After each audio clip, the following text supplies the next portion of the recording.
शिफारस केली मात्र सीपींनी परवाना दिला नाही। कुणाचा दबाव होता? चौकशी केली जाणार। कोणाचीही चूक असल्यास ऍक्शन घेण्याच्या सूचना। अजित पवारांची माहिती।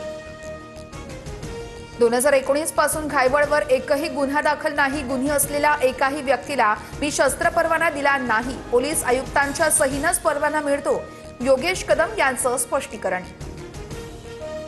सचिन घाळवेला पुणे पोलिसांकडून शस्त्र परवाना देण्यात आलेला नाही। परवान्याची फाईल आयुक्त कार्यालयामध्ये पडून योगेश कदमांचा आदेश फेटाळला होता। पुणे पोलिसांची माहिती। पोलिसांनी नाकारल्यानंतरही घाळवेला शस्त्र परवाना कसा मिळाला? ही कॅबिनेट नसून गुंडांची टोळी। घायवळ प्रकरणावर संजय राऊतांची टीका। नागपुरात आज ओबीसींचा मोर्चा। मराठा आरक्षणाबाबतच्या GR रद्द करण्याची मागणी।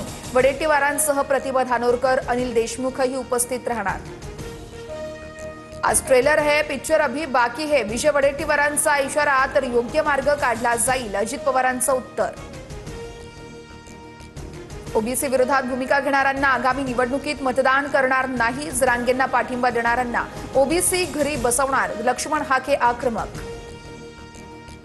लाडक्या बहिणींना केवायसी करावीच लागेल। अजित पवारांची माहिती। तर सर्वच योजना कायमस्वरूपी सुरू राहतील असं नाही।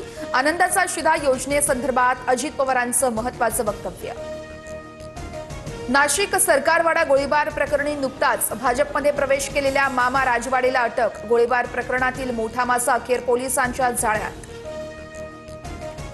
महाराष्ट्र ऑलिम्पिक संघटनेच्या अध्यक्षपदासाठी अजित पवार आणि मुरलीधर मोहोळ यांच्यात लढत। महाराष्ट्र ऑलिम्पिक संघटनेची 2 नोव्हेंबरला निवडणूक होणार। आज कर्जत खोपोली लोकल रद्द। कर्जत स्थानकावर प्री नॉन इंटरलॉकिंग कामासाठी विशेष वाहतूक ब्लॉक घेतला जाणार। म्हाडाच्या कोकण मंडळाची उद्या सोडत निघणार। 5354 घरं आणि 77 भूखंड विक्रीसाठी। उपमुख्यमंत्री शिंदेंच्या हस्ते लॉटरी काढली जाणार।